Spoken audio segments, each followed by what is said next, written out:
y'all can kind of hear me. Like this mic is here just as help, but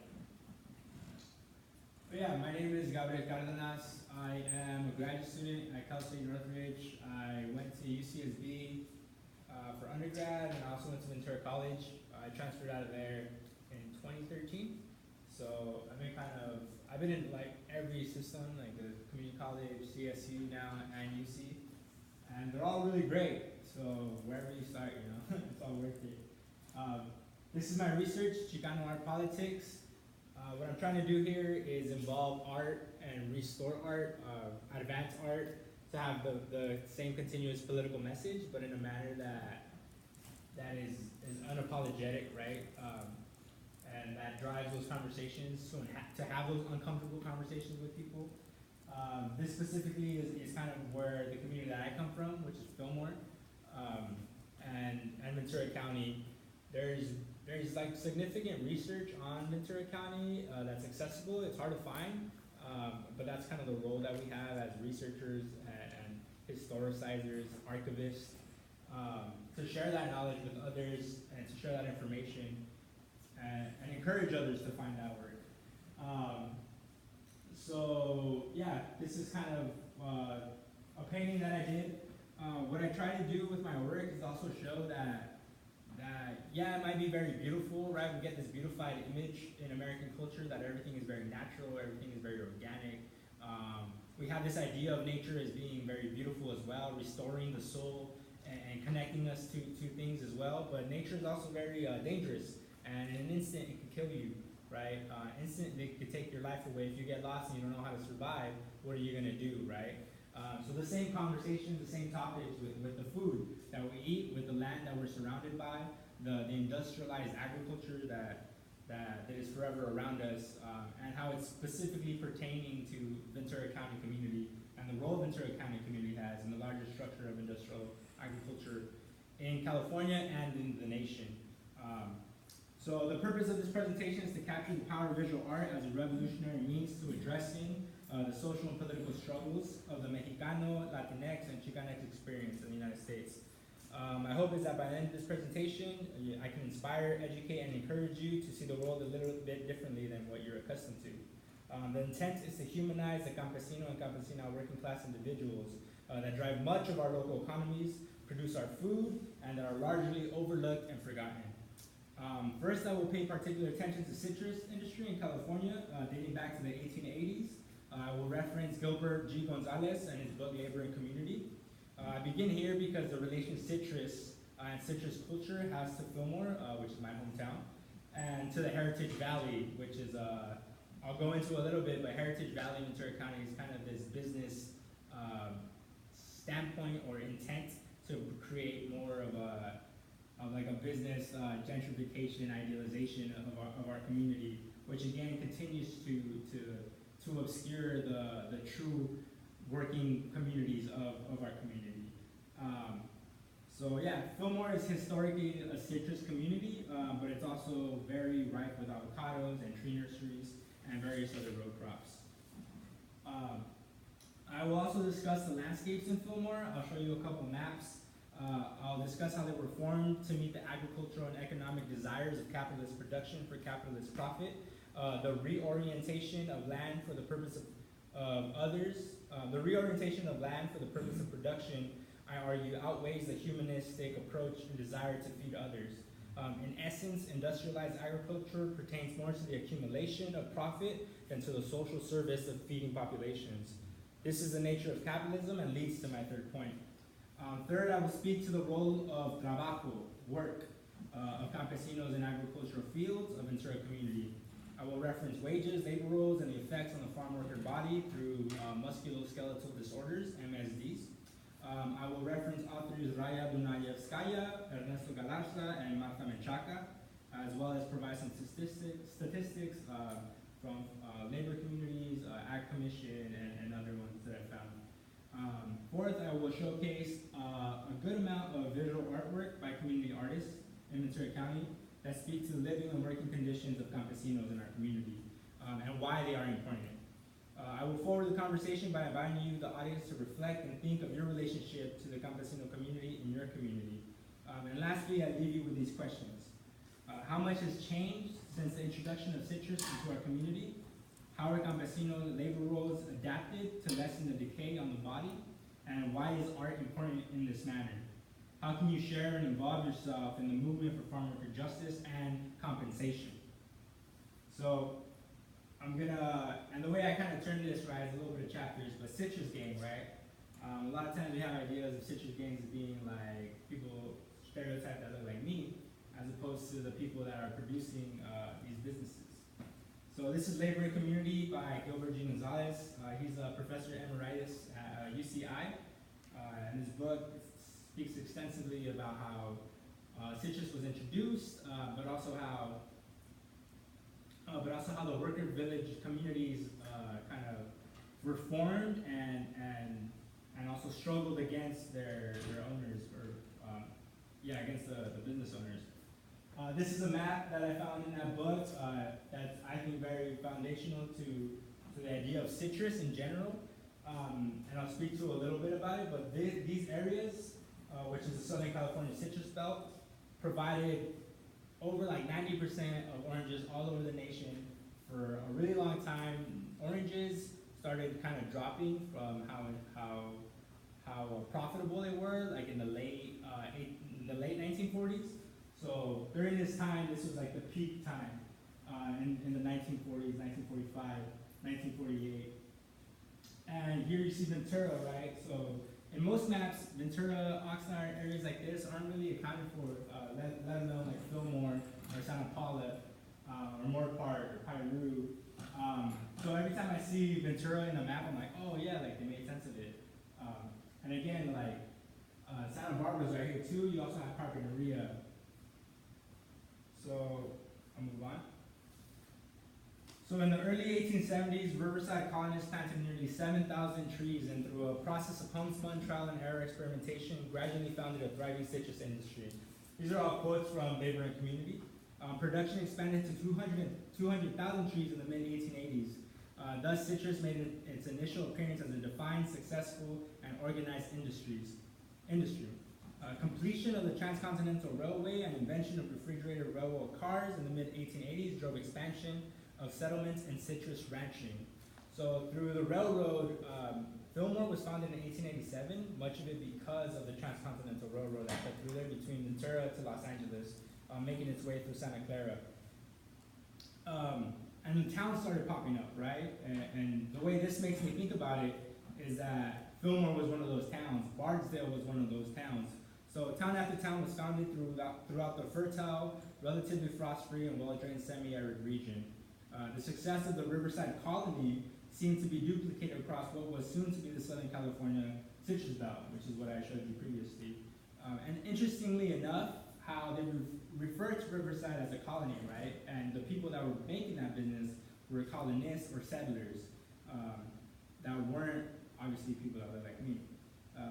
So not only was California the chief producer of the nation's oranges, accounting for roughly 60% of the national crop, it was also a major producer on a world scale, responsible for 21% of production in 1938 and 1939. Nearly 90% of the oranges shipped from the citrus belt, from our community, were consumed nationally. The orange became a symbol of health, vitamins, and nutrition. Through newspapers, magazines, billboards, radio broadcasts, the message that oranges, lemons, and grapefruits were delicious and healthy fruits caught on with the American public. And no other agriculture product was able to do that. And again, particular attention to how media played a role in creating this idealization of oranges as very healthy and vitamin rich.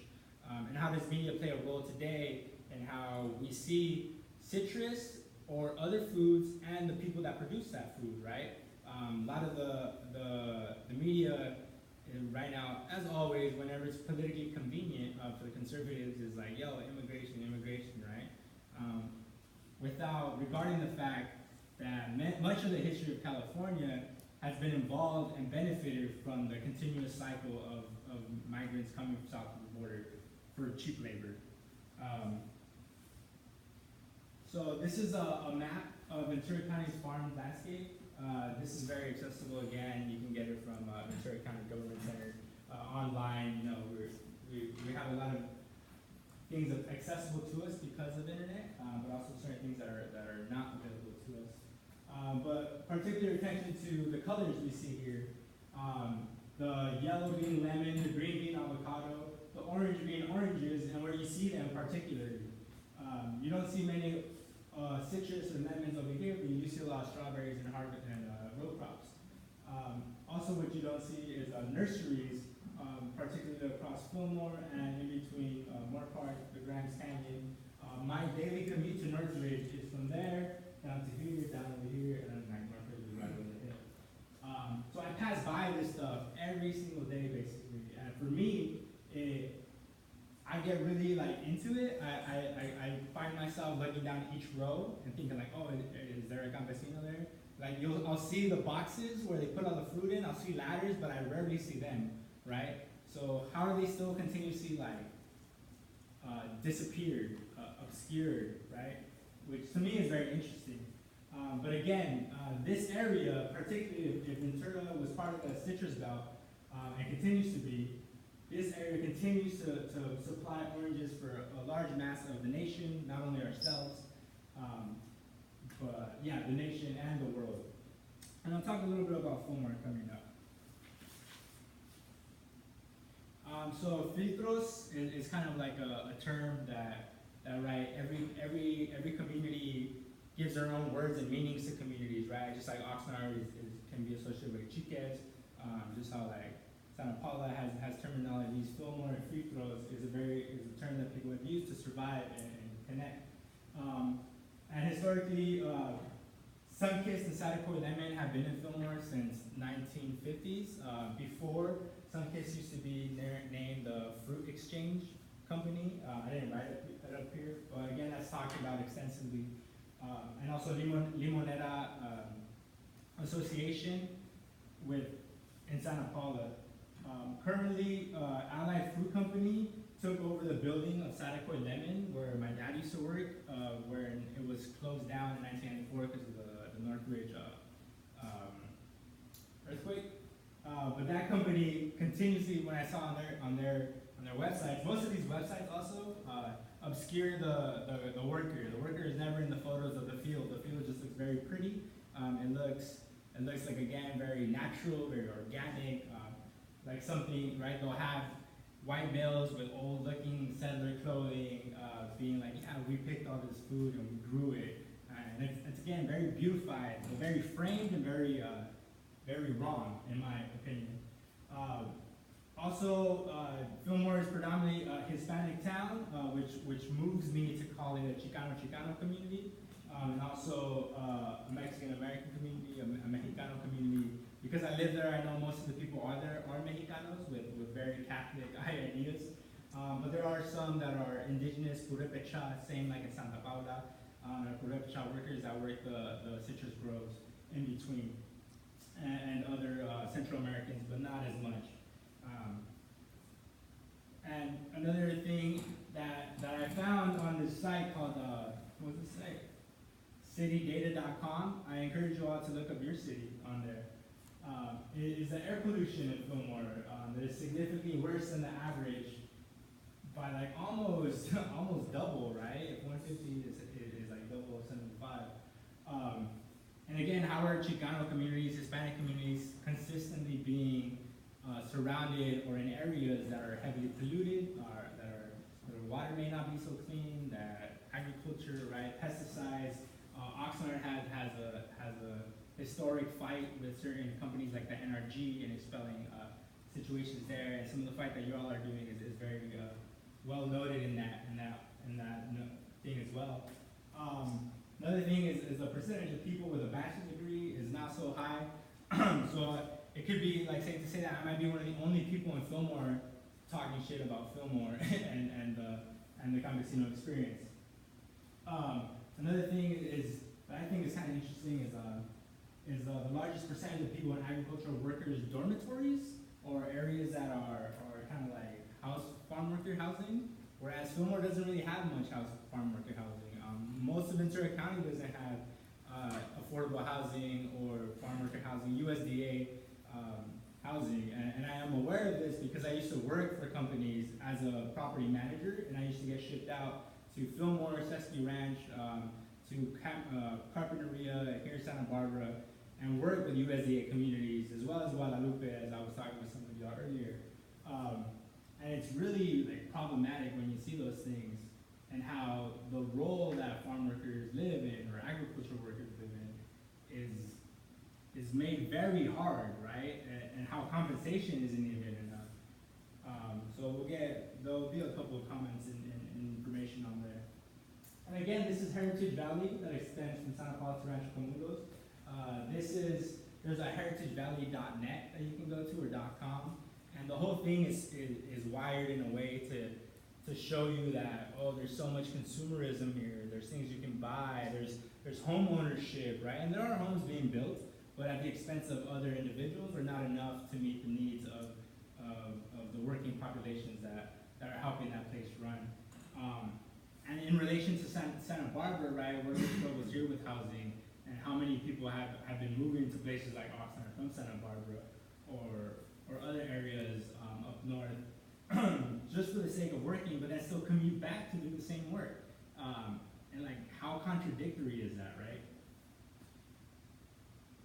So basically, again, in essence, like paying homage to the citrus workers and individuals that provide so much but are exploited, that are left out. I call this work sun-kissed motion. This is, again, also kind of paying homage to my family members. My mom used to work for Sun-Kissed before it closed down in 1989 in Fillmore. Much of my aunts and grandma worked there as well throughout the 50s, 60s, and 70s. And then the idea that companies can just get up and leave, right, to seek better financial profits in other areas. This is a map of Fillmore. Again, GIS mapping is very important, I think, in order to understand how land development, land formation, landscape formation is engineered to meet the demands of capitalism and agricultural work. Yes, feeding people, but because it is a market, we have to kind of start from there. And this is a waste dump site. This yellow line right here is Sesame Creek. In much of the work that I found, Fillmore is not noted as a town. It's noted as Sesame Ranch, or Rancho Comundos. But they're talking about Fillmore. They're talking about how colonists were fighting over water rights for Sesame Creek, just like they were fighting for water rights for Pole Creek and Santa Paula Creek in Santa Paula. And again, all these lands, right? It looks very neat and organized, but it's also flipping on its head. How is this destructive? And how do campesinos, like, that's a work and play, right? Space and race. George Lipsett's other work that I didn't really quote in here, but and then yeah, this is just another visualization of it. And these marks are marks of maps that I made of the farms. So you can see that one of my other arguments is how is land formulated in order to continuously attract laborers for their benefit, for the benefit of the bourgeois or the owners. Sadeko Lemon, Sun-Kissed Lemon. If any of you drive towards the 5 or go to Six Flags, you'll see a really large building, and it says Sun-Kissed on it. It's very beautiful. And I see that place, and I kind of want to go up there and talk and be like, oh, like, what's up? But we'll see. So transitioning onward, I kind of want to just break down some quick, simple guides about Marxism, Merchants of Labor, and Politics of Dependency. These books have been very influential in my work, uncovering a lot of the hoopla, the bureaucracy, the contradictions of farm labor and the U.S. dependence on it, the agricultural work dependence on it. So I encourage y'all to check these books out as well, or look into how the history of the history of the farm worker has brought us to this point, right? Because I think history is very important in understanding history is very important in understanding where we've been, right? To know where we're at now, and then to figure out where we can go beyond here. It's a little cheesy, but it's also, I think, very important. So, under capitalist relations, man appear as relations between things because that is exactly what they are.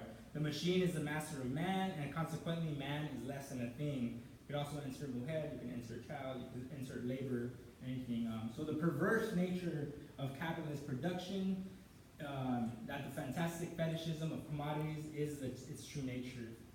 The commodity labor power no longer belongs to him, the worker, but to the one who bought it, the capitalist. He therefore is told unceremoniously that he can quit if he wants to, but so long as he is in the factory, he must work under the command of the capitalist. He must subordinate himself to the machine and obey the factory clock. All means for the development of production transform themselves into means of domination over, exploitation of the producers, which is the worker.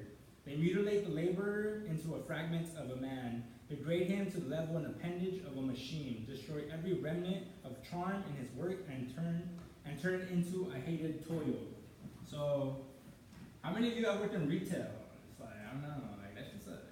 Like, how many times have like your bosses just be like, oh, you didn't stock that right, or we have to have like, you got to zone like the things and bring them to the forward so they look full, right? Continuously showing this like beautification of aisles of even look when you go into grocery markets, how is food structured to look very beautiful and attractive, and I have an artist friend at CSUN who his whole thesis and work on it is about critiquing the very consumer mechanisms of a market and food, right? So it's very impressive to me when I first started reading Marxism, Karl Marx, and understanding like capital economy, political economy. I was just like, wow, this explains pretty much my whole drive from the 126 to Ventura, because that's where I started. You know, I was driving from Fillmore down to Ventura College every day until I transferred to UCSB. Then I was a little bit further and I moved out here. But the same thing, you see the same thing. You see the workers bending down, working. You don't see their faces; they're covered. You see other things, right? So it follows, therefore, that in proportion as capital is accumulated, the lot of the laborer, be his payment high or low, grows worse. It establishes an accumulation of misery, corresponding with the accumulation of capital. Accumulation of wealth at one pool is therefore at the same time accumulation of misery, agony of toil, slavery, ignorance, brutality, mental degradation at its opposite pole, i.e. on the side of the class that produces its own products in the form of capital. So on the side of the worker that creates the commodity. So in this case, farm workers growing, planting seeds, la cosecha, growing the strawberries, when they pick them, right, when they put them in a basket, ready for market, they are creating that commodity, right? In general, Marx textbooks have repeated the following truisms. Capitalism is a form of society which the means of production and the land are the private property of the capitalist. The worker is compelled to sell his labor power at the cost of his production and reproduction in order to be able to live. And the motive of force is the mode of production is the desire of the capitalist for profit, all hands down. This profit is gained in the following manner. Capitalist production produces commodities. Commodities are sold for money, and the money contains what the capitalist spent plus a surplus, part of which is his profit.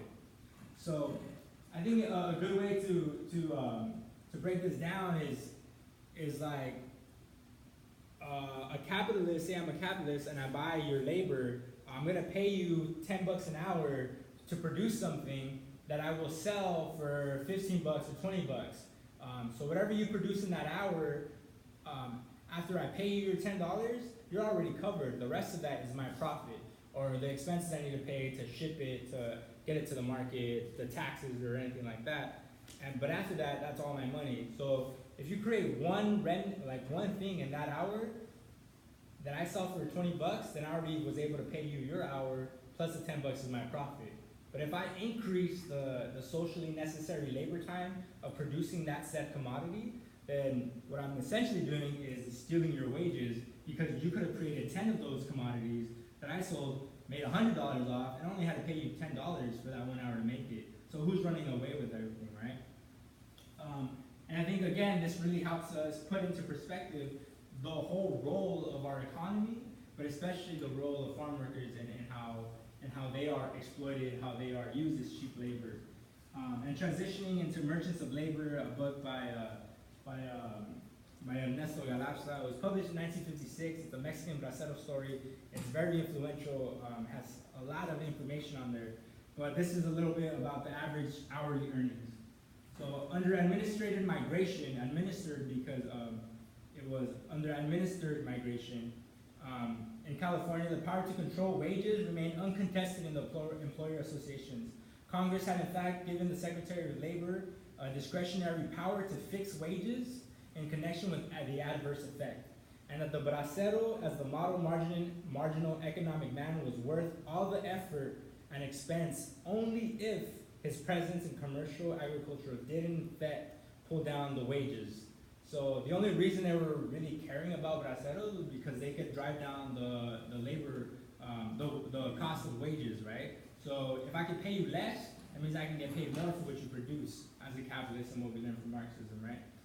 As such, the braceros' value to industry was measured by a fundamental base rate. And these base rates differed in different agricultural towns depending on what that agricultural area was producing. So if it's like strawberries, celeries, certain communities are more popular for other things. The average earnings in the citrus groves of Santa Barbara and Ventura were 95 cents per hour in 1957. Tomato earnings averaged 90 cents per hour in Ventura in 1959. And since a real emergency exists perpetually in California's harvest, the advantages of a bracero labor were plain. Flexibility and transferability added up to the best kind of crop insurance. The bracero was the answer to commercial farming's prayers. So basically, because braceros were transferable, were vulnerable, and easily moved around, whenever like a farm grower needed something quickly, they could call on somebody and be like, hey, come over here, and they pick everything, and there's a less likelihood of you losing profit on crops going bad. For example, if we think about the Thomas fires and natural disasters, what was the emergency labor roles of farm workers when certain crops were burning in the fields? And at all levels, how were farm workers continuously on people that were on the fields, regardless or not? And some of them even wanted to be in the fields, right? Because other people were complaining that they were losing profit, losing work. And it's really like, whoa, So, that's kind of what I just said.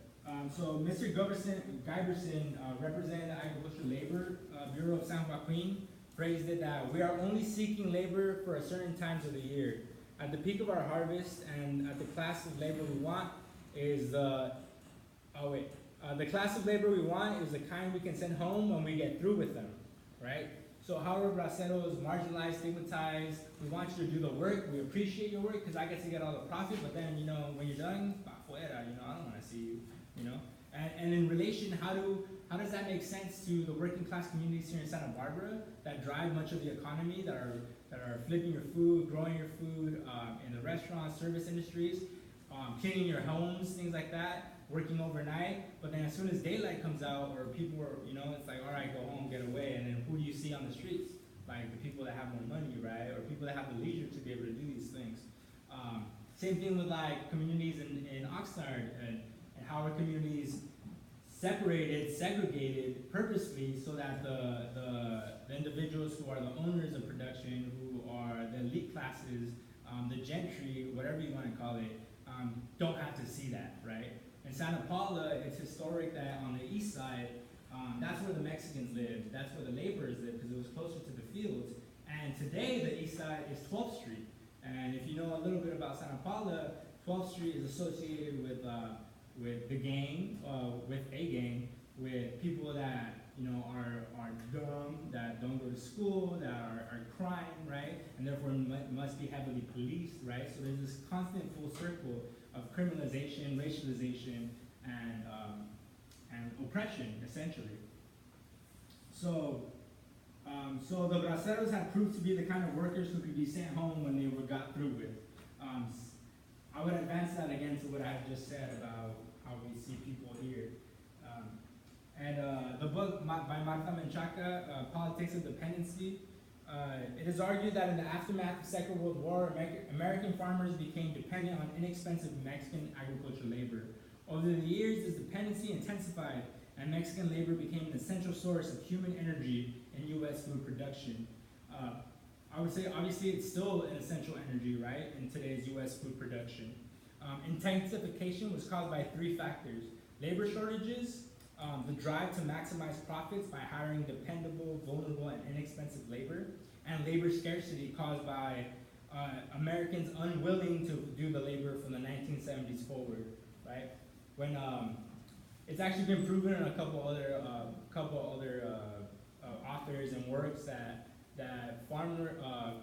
business owners, agribusiness owners, growers, purposely also put drove down the wages so American workers would not want them, so then they can continue to bring in this pool of braceros and domestic Mexican workers, and to continue that whole idea that Mexicans are servants, right? That Mexicans are workers, and mainly it was Mexicans because I guess Central America, like the role that U.S. had in Central America didn't happen until the 1980s, and so now you're seeing a shift that most of individual Mexican farm workers and things are also communities like Mixteco communities, indigenous communities, Purepecha, other individuals that don't even speak Spanish, and Spanish workers, Mexican workers, are working into more roles like construction, service, and service. So that's an interesting shift that you start seeing. So Mexicans have been migrating to the U.S. since 1848, since they told us, hey, this is now America. We're like, all right, whatever, right? So farmers face labor shortage because war had created alternate job opportunities and motivated young men to leave the fields and join the military. To resolve America's farm labor shortage, President Roosevelt sought support from Mexico and executed the 1942 Bracero Agreement, which allowed Mexican males to enter the United States. And again, her book is The Politics of Dependency, so how the U.S. and Mexico work together and depended on each other, either for farm labor and for oil. The men were called braceros because they were the hired arms. They were issued renewable contracts for a term of 6 months. Employment of Mexicans in the U.S. greatly benefited the Mexican economy since workers were able to send remittances to their unemployed or underemployed relatives back home. This was obviously good for Mexico's economy because the money contributed to Mexico's expanding consumer market and helped their industrial sector. And the suffering of braceros. So in 1948, after 6 years of implementation of the bracero program, the Mexican consul and the United States Congress it was kind of like this, a bunch of like, I don't want to say the word, but it was pretty fucked up. They gave all the power to the employers so the U.S. growers, and Mexico couldn't really do anything about it because they were kind of like up against the wall with certain debts and certain access to oil. So again, this dependency ended up messing up the braceros. We're not working favorably for the braceros. So by this time, the U.S. turned over the program to the employers. So all the employers, when you hear like DiGiorgio grapes or wines, right, these historic battles, people were fighting those because in 1948, that's when it all started essentially. Braceros were no longer to be given housing or food, right? Before, when it first started, like Mexican consul made sure that they had to drive them to work, pay for their food and their lodging, and they would get payment, which sounds really nice, right? And lucrative why people would do it. But after 1948, the braceros now had to start paying for lodging, started paying for food. And because wages were really low, it was the responsibility of the bracero to get his pay from the workers. So you can already start to see like the tensions and antagonisms that started rising because of who has power and who doesn't. So the problem, farmers set the prevailing wage for agriculture. Therefore, if braceros were brought to an area where there was an oversupply of agricultural labor, the daily wage could be less than the daily cost of living. And under the new agreement, braceros had to pay farmers for their food and lodging. Therefore, if their wages were low, they potentially could owe money to their employer at the end of the day. And I think this is, for me, like, we start seeing new instances of debt, right? And debt start progressing. And how does debt play a role in our lives now, right? How has debt kind of been afforded to individuals at the expense of the labor that they do so much to drive the economy and to drive the agricultural sector? So Galarza who wrote the book Merchants of Labor, is quoted in his book by Mata Menchaca. He was representing the National Agricultural Workers Union. He testified that the domestic and undocumented labor force was enough. So when growers would say, hey, we need more, there's not enough, Galarza was saying BS. There is enough. The problem is that farmers were reluctant to pay fair wages. Because again, if we think about the nature of capitalism is to expend profits as much as possible, right? So, yeah, that's kind of like a BS statement. And moving on, this is an article I found in Ventura County Star. Ventura County Star doesn't really do a good job of documenting people's lives or work, and it's very like bland and glossed over, but this one was pretty chill. And I used it mainly to paint a picture of Ventura County today and farm workers today. So the overall gross value of crops in 2016 is over $2 billion, the industrial agricultural business in Ventura County, and it continues to be about $2 billion on average, at least for the last 2 years that I've seen. The main crops in 2016 were strawberries. They continue to thrive, followed by lemons. Nowadays, lemons are a little bit lower, probably like 5 or 6, and oranges are usually like around 16, 17. But also what's there is nursery stock. Nurseries are very big in Fillmore. Mejia nurseries, Moon Valley nurseries. There's a couple more that I know. And again, like oranges and the citrus industry. So, and also what we see about this article talking about is the housing issue. The housing issue because it's scarcity of affordable housing. So kind of painting the picture of the struggle that farm workers deal with. And the average crop worker in California earns $15,000 a year, according to data collected in 2013 by National Agricultural Workers Survey, which is not much, right? Cars cost now, like, the cheapest car is like 20 G's, right? So, how much is like tuition for a year, right?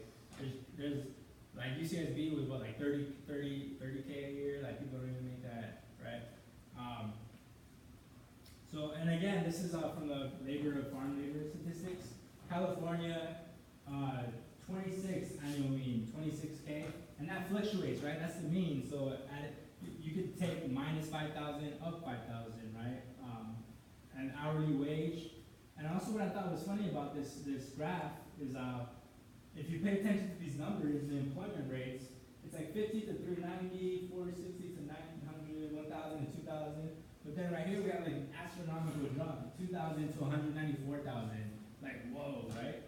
And there's 12 states here that are like that colored. So kind of thinking about migration and where people live, and also what are the needs of those counties. This is again to paint the issue of economic income. Is that the wages that people have gotten from 1990 to 2012, with using a constant number of $1990, like adjusting for inflation, you actually see like a decrease in income. And again, all the while, if this was compared to the agricultural boom of the income for these years, the boom would be like super huge, right? Because it's about $2 billion, while the workers are getting compensated like nothing. This is a little history of braceros in Ventura County. Oxnard housed one of the largest bracero labor camps during the 1950s. It's actually said it right here. That the Ventura County Farm Labor Association signed an agreement with somebody I can't read to operate bracero camps in Oxnard, and eventually later in Piru, Fillmore, and Santa Paula to start housing these. And some of those places are Sesame Ranch still that continuously were there, but just got a little bit more funding to expand a little bigger. Cesar Chavez leaves Oxnard in 1962 1962 to go to Delano. So his family and himself used to work in the fields in Oxnard, which is not a lot of people know. This is a little bit about musculoskeletal disorder. If y'all don't really know, obviously the labor is very intensive. A lot of picking, stooping, moving really quick, body movements. And musculoskeletal disorders is a disorder that comes out doing like repeated motions that are uncomfortable. So the bracero movement was notorious for having this short hoe that would make people bend over, like, regardless. Nowadays, it's illegal to have these. They've been, it's like illegal to have them, and people have longer hose, right? And that's supposed to, like, not, like, help out your back and things like that. But what's interesting in Fillmore is that a lot of this work is still done by hand. Yeah, you might have removed the hoe, but you can still bend down and just grab the weeds yourself, which is also illegal in reference to the commissions and all these organizations that set these rules, right? Like CalOSHA and things like that. And basically, in plain, like how is art now having like a response to this, right? How does art respond to these issues that I've discussed, whether it's saying it specifically or not, right? So I'm going to show you a couple artists. This is Adriana La Artista, it's her Instagram. She's from Oxnard. She's doing her master's up north, and her work is really powerful, right? As a mujer, how are mujeres like represented in field work? How are they represented in academic literature? Right, we live in a very male-dominated society, and what's the need for things like this, right? What's the need to honor the hands that feed? Here, this quote from the same article is that in Mexico, you're kind of living in poverty, but here at least you have a little bit more money to live. But if we think about the health issues, the cost of living, you're just kind of like advancing the struggle in a different manner, right? But I won't get into the idea of migration, why people do it, since we all kind of know those. This is a painting that I did I was driving through the back roads between Santa Paula and Fillmore, and I just saw all these people here, and I thought it was kind of messed up, like, man, like how close you have to eat to like where you have to go, like, is that fair, right? And how is that like a form of just of not really caring about people in general? There's also a ton of people working here in these fields, but I haven't painted them in yet. And also, right, like the skyline looks very beautiful, but then these are also chemtrails, right? What does those do, right? The forestry might look beautiful and things like that, but how is also the land not good for us, or not healthy? This is artist Nathan, a good friend of mine. We do art shows all the time together. His work is very, I think, powerful. Goes by no gimmicks on Instagram, and I think it's really beautiful. Not only how we capture this with image by motion, like the flow of the oil paint, the small contrast of grass areas and forests and greens in the background, but also the mask, right? It's taking up a big portion of the painting. And what do those masks do? Are they enough to really block people from the pesticides, from the toxic air quality, from the smoke, if they're working in like all these fires that we've been having recently? Or is it just a bandage, right? There's another painting he did, which I think is really great, again, showing how what he's able to do with the pigment, with the oil paint, with the flow of it, and bringing people to life, kind of making them pop out of the artwork. But also, like, you see this background that's very gray, right? Very smoky and foggy. They're kind of erased into the scenery, right? And for me, again, critiquing like our landscape, critiquing the labor, critiquing the way that lives are abused and exploited, this does that, and it's powerful. These are two artists, Francisco and Melissa. Again, doing this work, all this work has been done pretty recently too, within the last year or two. And why is it that we keep seeing this, right? Like, why is it that this art is still necessary to be alive, and how does it speak to those issues that I've covered? Right, pesticides. The strawberry festival's coming up, but in reality, not many of the people that actually work those strawberries have enough money to pay for that, or have the leisure to attend those events, right? So how are events that parade farm working communities also excluding farm working communities? And what's the need to combat that? Same thing with alcoholism in our communities. growing up, like I lived like railroad across from this place called El Campito, and predominantly just a male camp that are all agricultural workers, and there's a store right next door that probably makes so much money off of them buying Bud Light. And when I was a kid, I just always seen them walk back and forth, you know. So how do we deal with our wounds, right? And how do we just push them away? And what conversations need to be had? How can art have these conversations? Can engage audience members to have these conversations and try and be better, right? This is a painting by Maria Elena, which is, again, I think very beautiful painting of oranges, right? But my argument is that, again, like, things have been engineered to look beautiful. Like, our society is a constant makeup of what others want us to see so we can keep believing it, right? And walking blindly into these spaces. So I think this is powerful because of how beautiful it is, but also reminds me, like, yo, like where are the farm workers there? Or like, what is this not showing, right? Because by including things, you're also excluding things, and that's a political move, whether you're aware of it or not. And that has implications. But I am also like great. I show gratitude to her work because it's beautiful work, nonetheless. And I appreciate that as an art critic.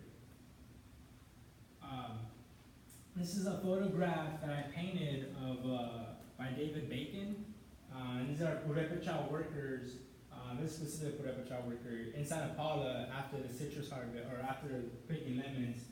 And what I like about this photo is that all the trees were just green. They were done. There was no more lemons, nothing. There was nothing on them. And there's like this small little barrier right here that's just full, right? And this man holding his hands out. And so I got the whole world in my hands, but I'm not really getting paid much, probably nothing for this work. He probably gets paid $48 to fill up that whole thing. And I know because I've done some of this work before, and I play soccer, and I have friends that work in this field. I'm like, how much do they pay you for a box? I'd be like 48 on a good day. If not, it's a little less. But imagine filling that whole thing, right? And what if the trees aren't producing enough to fill that? What labor roles need to be enhanced there? And what I wrote there is like, mi vivienda tu salud, my lifestyle, your benefit. Really showing that antagonism, again, that contradiction of what this work looks like and what this work does. This is a painting by a friend of mine, Juan. He's from the lab, and he did all this stuff with spray paint, which I think is remarkable, especially how he got in there with the maize, but also showing like how is corn, how is agriculture tied to our ancestral roots, to the sacred, but then how is it also like mechanically engineered to be subsidized in this country, to where cornstarch and corn materials are pretty much in everything you eat now. They even feed animals, right, corn and different things as aside from just grass, so they can grow faster, so they can meet the demands of industrialized agriculture and create profit and loss assessments and advance that. And also like the role of the mujer, again, with the mass, the child. This is just something that I saw that I think was very beautiful in how, and not only for what it says, but with the greens and the leaves, and what would it be like if we had images like this all around us? What if instead of billboards that were telling you to buy Geico, or saying that Geico's local, when actually it's not, to have things like this, to be reminded of the people that work for us, that stock our food departments, and that make this citrus belt run, right? These are a couple of political graphics that I got from the Center for the Study of Political Graphics.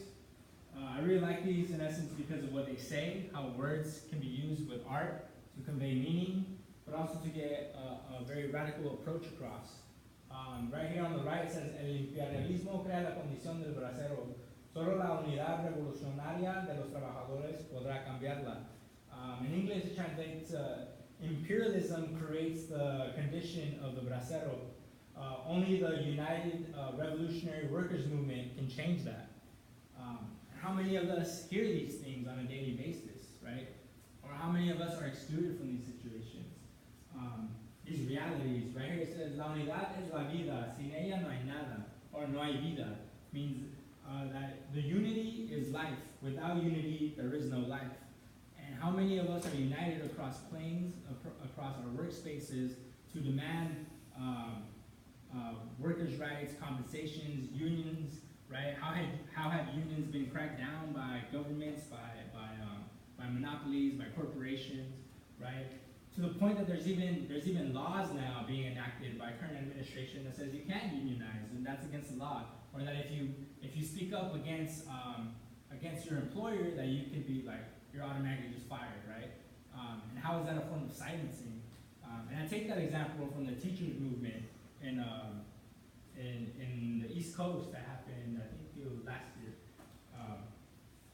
And that's a law that was literally made because teachers were like, yo, we have a union, we're gonna use our union right to exercise that right and our First Amendment rights. And yeah, they literally made a law saying like, well, if you do that, you might just get fired, you know? It's messed up. These are more graphics from Political Graphics Center.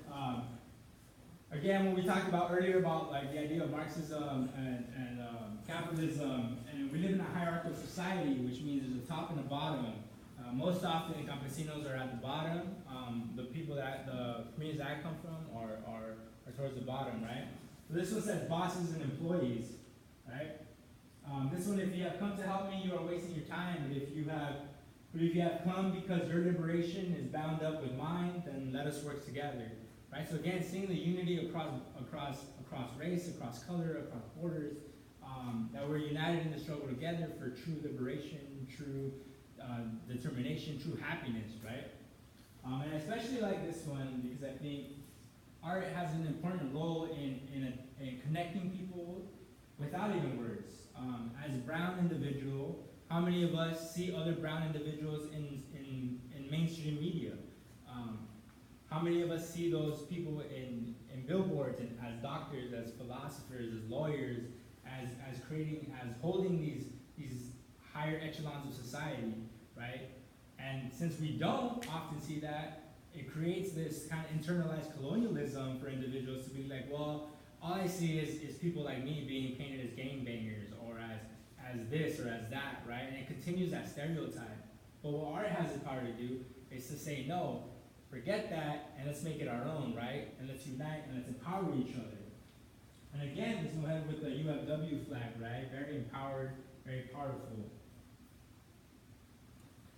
And also, how does like just basic cartoons have a role in this? Because this is still a political episode, you could say, right?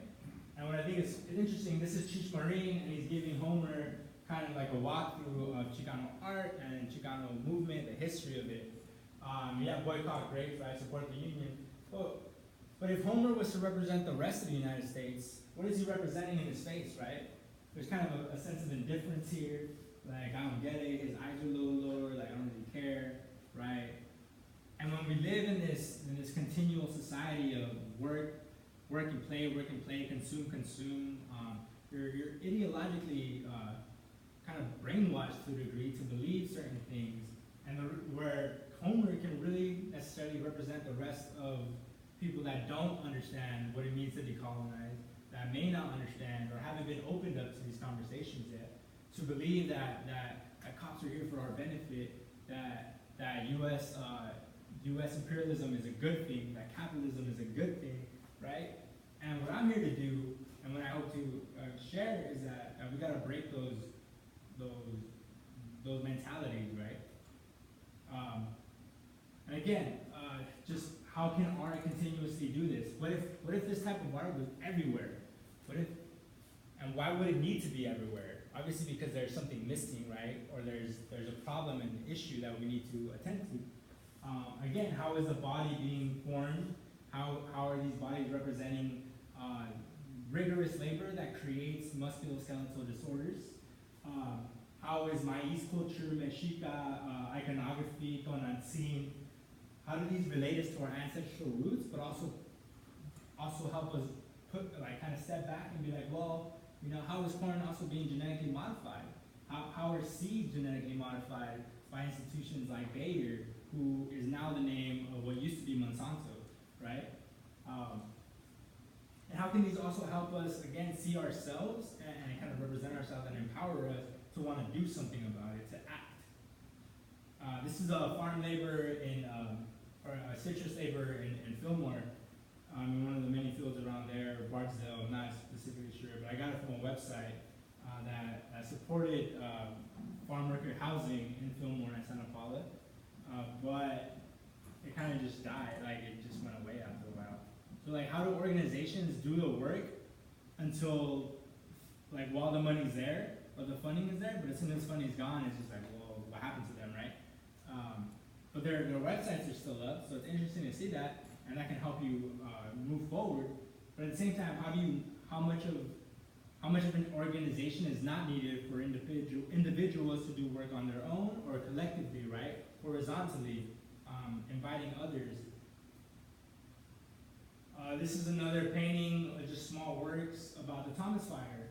Again, showing the relationship between farm workers, the relationship to a slow death as an environmental issue. Fires, drought, pesticides, how masks are kind of just like a band-aid fix-up to a larger scheme, right? How passing out waters, things like that is important, but at the same time, how do we just, as activists, as individuals who do work and support other people, how do we just move from crisis to crisis, right? And how do we need to move beyond that, right? And not wait for a crisis to act. Instead of being reactionary, we can be proactive, right? But the issue is that this has been going on, so we're reacting to everything constantly because things just get thrown at us like that. So what's the importance of having organizations that are not so much reactionary, but are set in stone with like some of like the overarching themes or movements, right? And how do we acknowledge that to know like, hey, you have your job, you have your job, you have your job, and respect that, right? Without like pushing each other down, like, oh, you weren't at the last meeting, you weren't at the last march, you weren't doing anything. That means you don't care. It's like, no, it's not. It's like we're all working as we can collectively. But again, we need to unite and we need to connect. This is a recent post that got pretty, like, a good amount of attention, I think, or I hope so. But it's, again, just a reminder, like, America runs on brown and black bodies, or black and brown labor. If we start critiquing the prison industrial complex as a form of a new Jim Crow or modern day slavery, when the fires happen, right, a lot of the fire workers, they'll be from jails, that are incarcerated people, sorry, I don't like to use that word, and they get paid like $1 or less, right? In CSU campuses, the whole CSU system has a pact with prison industrial complexes, with jails, etc., carceral societies, that those individuals that are incarcerated will make every product, a desk, tables, like little things you sit on, and the CSUs buy those, right? So how are they connected with having a cheap exploitable labor force, right? And in the same way with brown bodies, how are the farm workers part of that as well, a cheap exploitable labor force? And if we don't know this, or if we don't see this, then we just think everybody has their role in society and that's it, right? When I used to go to college out here, I saw a lot of people wearing kale shirts, and it was kind of like a white, green environmentalist movement. Me as a critic, as an art critic, I saw that, and I was like, yo, that's messed up, because it's not taking into account the bodies that created that kale, right? So what I did was I kind of flipped that on its head. It's like, all right, you want to go to Cal University, like, go ahead. We're accepting applications, you know? But as I discussed earlier, like, these wages were purposely devalued so the American would not be involved in this particular trade. And again, we grow kale in Fillmore, organic kale, non-organic kale, and it's just things that I see that I think it's important as an artist to critique. There's another painting, a little bit more like showing like the beauty of what it also is to be a farm worker, but at the same time recognizing that it's not all beautiful, right? It's not all beautiful. And then overall, how do knowing what we know as individuals that study certain like social political issues going on that are involved in the community, how do we make time for mental wellness, to heal, to relax? And this is one way I do it, but it's also like, what I'm trying to show here is like, defend the sacred, no DAPL, immigration, police shootings, jailing system, criminalization. You have bodies on bodies, skulls, dying historically, right?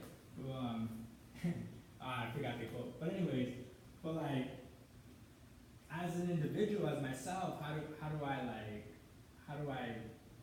I at ease through it, right? And it's meditation, it's culture, it's danza, it's poetry, it's art.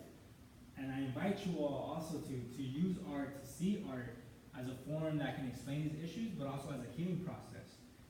And also as a process for these conversations that can radicalize and encourage and call into action our communities. And why do you think art funding is always consecutively getting cut, right? And that's all. Go ahead.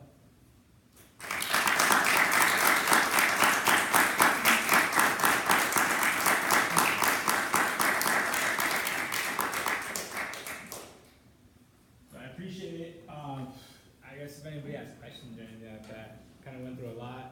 Appreciate y'all being here.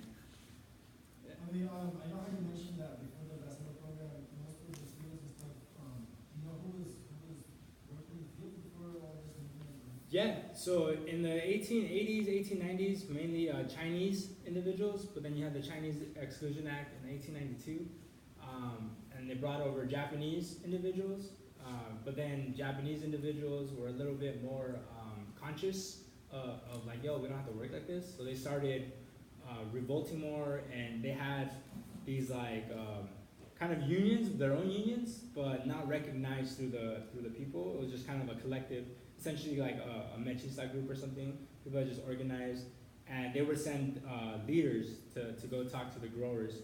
So through that, the growers were just like, oh, we gotta probably find another labor force. And also because of the Mexican Revolution in 1910, you started seeing spurs of migration to the north, and the growers were like, oh, this is actually very beneficial to us. So that's when you started seeing Mexicanos become the main workers, and that was in the 1910s, 1920s. By the 1920s, they were like the main ones. And there was also like another Japanese Inclusion Act or something similar like that, but I'm not aware of what the actual name was. Dude, first of all, thank you for sharing this. Yeah. What comes to mind is, something that the farming industry relies on is water sources, and how that's manipulated, and how the water has ended up from different regions and have been moved and been taken from certain regions and have produced this. So when I'm seeing those maps, I'm thinking like, oh, where are the main water sources? And whose water sources were stolen to create that? And that's just kind of like part of the connection and train of thought. When I see talking about farm workers and citrus fields and the consumption of that water. So like why Fillmore and like Santa Paula, Oxnard, right? That Santa Clara River Valley comes from Santa Clara, a little bit up in the mountains right there, and it runs all the way to Ventura Harbor and spills into the ocean. And in the 1920s, there was a huge dam break that added even more water, and it was just there. So that also created very rich soil. Also, like the Sespe Creek that I was talking about in the books, they don't talk about Fillmore as Fillmore. They talk about it as Sespe Creek or Rancho Sespe or Sespe Ranch.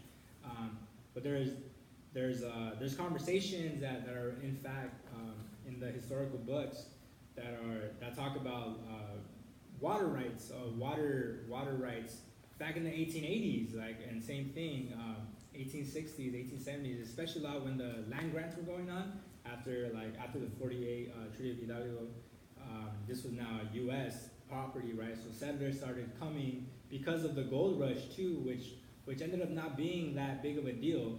Didn't last that long. So when people migrated, they're like, well, what do we do? It's like, well, there's all this uninhabited land because it's not inhabited by people that look like us. Therefore, because of ideas like manifest destiny and things like that, it's our right, it's our God-given right to bring society and transition to these people that are backward, right? That were the Shumash people, that were like the Mexicanos, and they were living in camaraderie, like, and they were living fine with each other. But yeah, same thing with Santa Paula and the Pole Creek and Santa Paula Creek. There's book, Martha Menchaca's book, Mexican Outsiders, talks a lot about that as well, about the history of Santa Paula.